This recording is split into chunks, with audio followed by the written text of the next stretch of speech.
can see the sideline really get into the game. So defensively, you're thinking to yourself, how do we take that away from them? How do we get the advantage back? Let's see what they come up with. I think pressure is always the first way to go. You love pressure. I love it. We'll see if they dial it up this drive. It's a short one here, complete to his tight end. 11 yards on the pickup, and the Browns are going to have a first down. I know the halftime's approaching, but I don't think he's going to want to take a break. That's his 5th catch. Yeah, they've really been targeting the tight end. Now Carr. It's a short one here, complete to the tight end. A good pickup there, 8 yards on the first down completion. Seeing that play and understand just how tough it is to cover tight ends, especially the ones running around the NFL nowadays, makes me glad I didn't make it in that league. I would have had a really difficult time. But now you get to sit up here with me. Yeah, and that's fun, isn't it? And what a really nice game right there on first down for them. Brings up a nice second down for them. I'd have to say they're feeling like they are in rhythm right now. Things are in sync, aren't they? Team's winning, got a nice little margin on the scoreboard, completing some passes, and they just completed another one for a first down there to the tight end. Throwing on first down is Carr. Now they go screen. It's complete. Shreds the tackle, and he'll get it down this time to the 17. Now whistles come in. We're going to get a timeout here by the offense. So that means they're down to 1 remaining here as we head toward halftime. And now the offense operates in the red zone.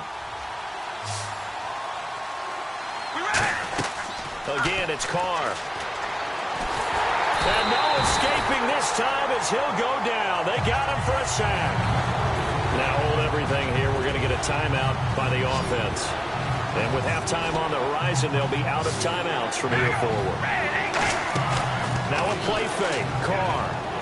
He's got time. Going to throw. And this is caught. Touchdown, Cleveland. Jerry Rice as the first half is winding down. And the Browns add on to their lead.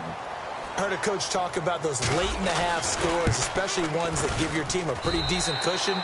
He said those could be the ones that could finish off a squad if you let them. Yeah, they've got the cushion. This half has been theirs. The kickoff team on the field now as they will send this one away.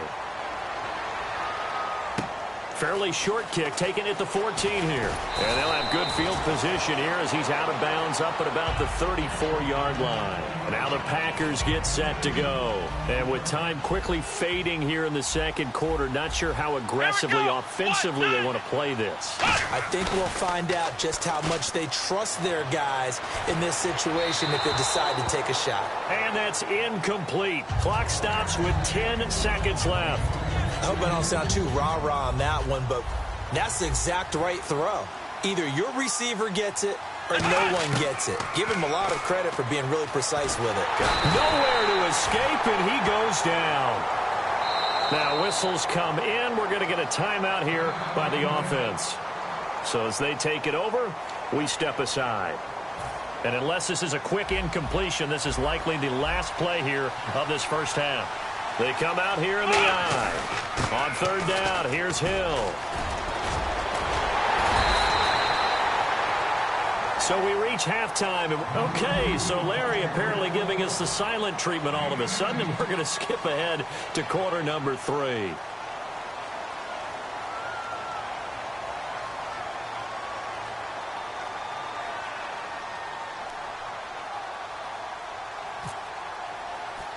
So both teams have their marching orders, and we'll get going again here in quarter number 3.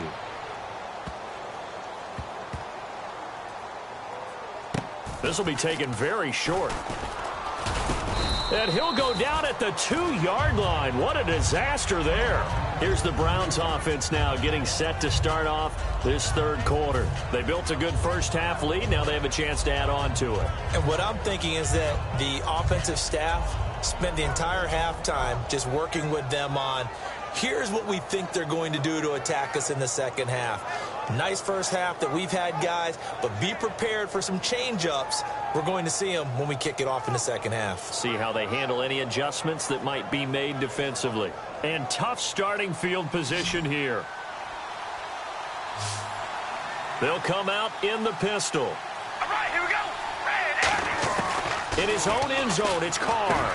Over the middle here to Brown. And they'll get him down up past the 15, just shy of the 20. It's a gain of 17 that time. And that'll be good for a Cleveland first.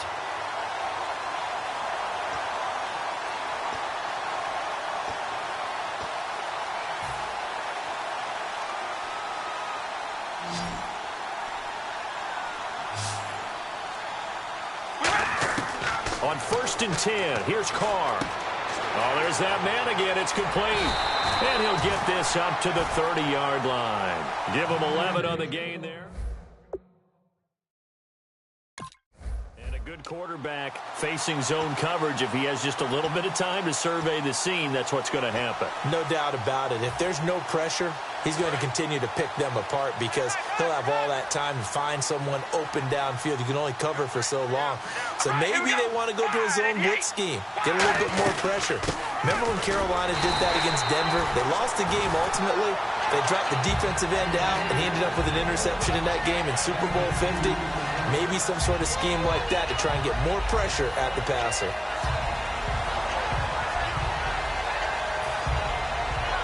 Second down following the run. Play clock winding down. Now Carr throwing on second down. Over the middle, the connection to Hearns. The reception good for 7.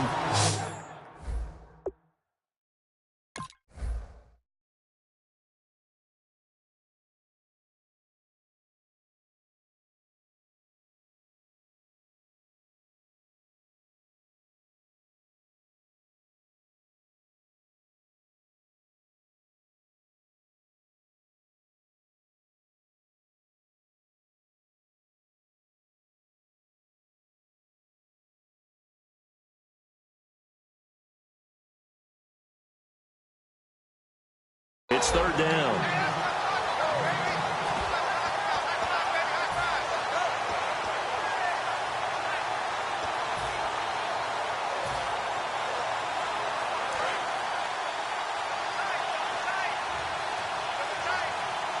Time running out here on the play clock. On 3rd and short, the fullback Burton. He needed a yard. That's what he got, and it's going to earn him a new set of downs. And while it didn't work very well on that play, defenders on 3rd and short know it's going to be a quick read. And really, the quarterback's just going to turn around and hand it off. So that way, you're able to diagnose the play and try and get to the point of attack. But when you're dealing with a fullback, it's hard to knock him backwards. Carr now on 1st down. Man open left side is Brown. And he'll get it out a couple yards shy of midfield at the 48. 7 yards on the play, and that'll bring up 2nd down. Good throw, good catch, but I really like the route. The drag and being able to run away from defenders, hard to stick with them for that long. Yeah, better against man than zone, or? Better against man, because now you're running away from someone and you're not running into a defensive player in another zone. And he'll get it into enemy territory just across midfield at the 49. Just 4 yards on the pickup, but that's good enough to extend the drive. So many teams want to throw the ball in this situation nowadays, but I love watching a team that has enough confidence to go ahead and run the football in that situation. That's almost a tendency breaker. So they pick up the 1st down after the run, and now they approach for the fresh set. The play clock's running down. They go back to the ground with Smith. And he'll fight forward maybe to the line of scrimmage, but that's all. Officially no gain on the play, and it's 2nd down.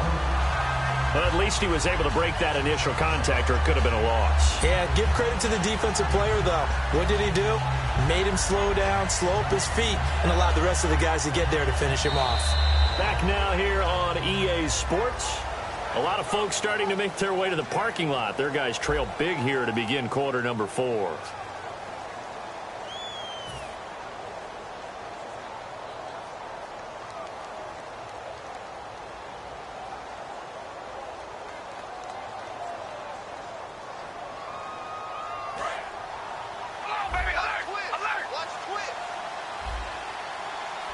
They come up in an offset eye.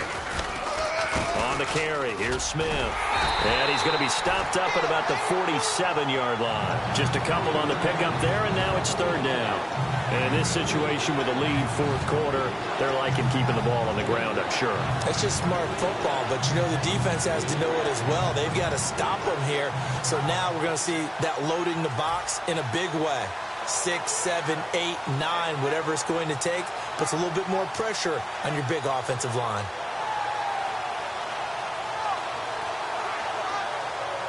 Out of the huddle now for play number 9 on this drive. This is third down and 8. They'll need to get the play off quickly. Throwing his car on third down. Packer pressure, and down he goes. The defense rising to the challenge and setting him back on the sack. Great job defensively. I think he was trying to go through his progressions, find someone to get rid of the football. Before he knew it, he was on his back. So that just brings us right back to what you said in the beginning. A great job defensively. Nowhere to go with the football. That led to the sack. Play clock winding down. And they're going to take it all the way down and just take the delay. Here's Pat O'Donnell now. Always a good sign when your first punt comes in the fourth quarter.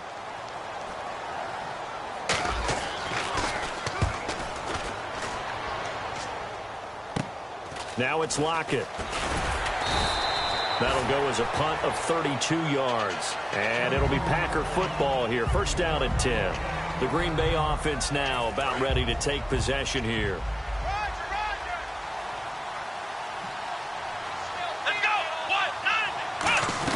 They start the drive on the ground with Hill. And this play will be blown up. He'll lose yardage back at the 38. It's a loss of 2 there, bringing up second down. And that's another stop for the defense, something we've seen all game long. They have been on fire today. No matter what's called by the offense, they've had an answer for it. Thomas, the lone receiver, left. On second down, McNair. And he drops it incomplete, and their struggles continue here.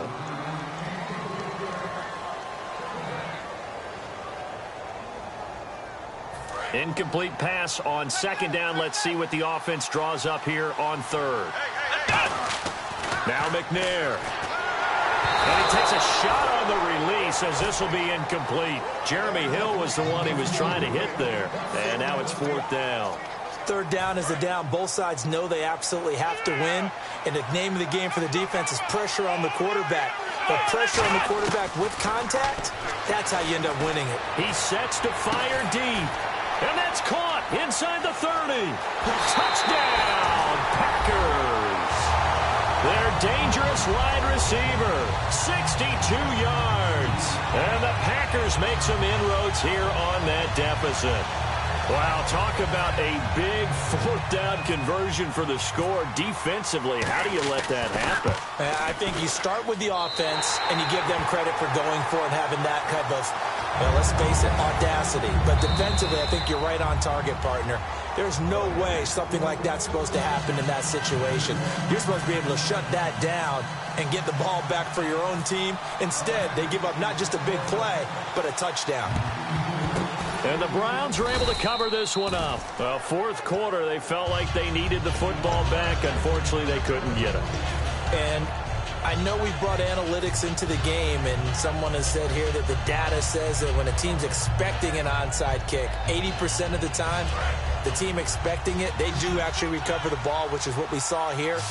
I just wonder if that number is much more of a anecdotal type. And he fumbled it. It's on the ground. And they will set up shop at their own 41-yard line. And Green Bay getting ready to go as they take the field. And they're going to need another score. Got one last time, but still down here. When you're playing catch-up, every possession becomes crucial, doesn't it? It's vital.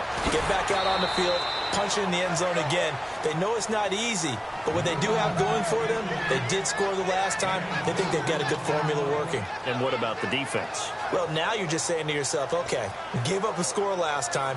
What adjustments do we need to make to slow them down now and get the ball back for our own offense? Is it more pressure? Is it more zone? What do they have to do? They're trying to figure that out themselves. We'll see if they can figure that out right here. It's caught. Lockett. That catch good for 5. It's third down. He decided to run a hitch route. It really helps to have a guy who can turn it loose. And, boy, he rifled one in there on that one. Not much run after catch, but it worked really well. He finds his target, Fuller. And he's going to be out of bounds down near the 35-yard line. And just a small glimpse there as to why they like this rookie so much. And that's why they lit up a little bit in our meetings with the coaching staff, didn't they? When we talked about him, they did. Yeah, they like his work ethic. You know, this guy's running every route well in the route tree and getting better at it all the time, really honing his game. They expect a pretty good jump out of him as things continue to move on. An ex-teammate used to tell me all the time, I hate experienced quarterbacks because no matter what, you really can't hide what you're doing. And I think that right there, he knew right away where the blitz was coming from, where his primary guy was going to be, and he ended up going to a secondary target for a nice game. I was just going to ask you, that wasn't the primary target, and he's so good at that, isn't he? I think he knew right away that he wasn't going to get to his primary guy. I think he read that as soon as he got to the line of scrimmage, knew where the pressure was going to come from, and said, I know how to beat that, and that's what he did. The completion good for 3, and it's second down. Now hold everything here. We're going to get a timeout by the offense. That'll leave them with just one.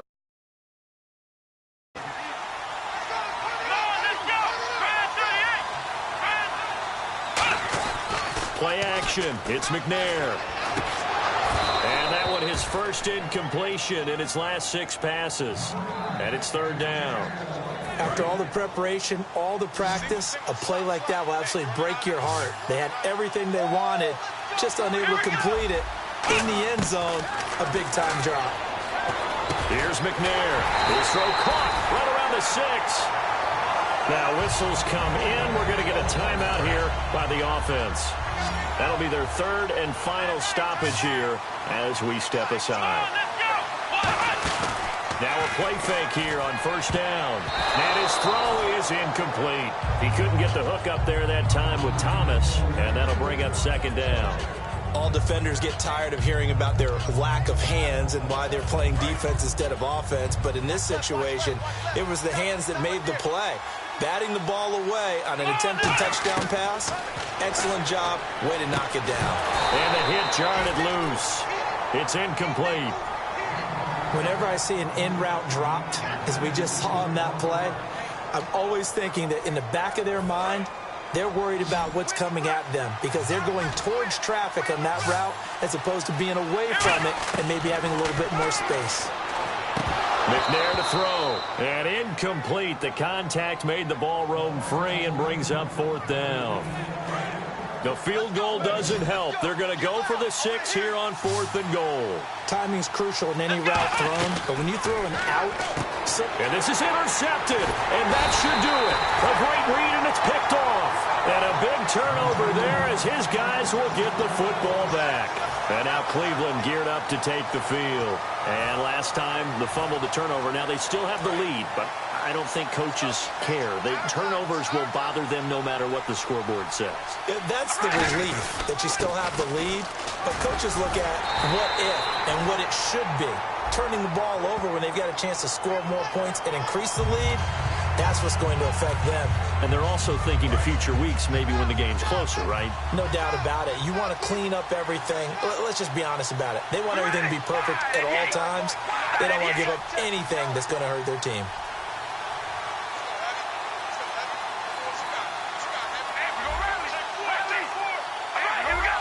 They come out with 1 back and 3 tight ends.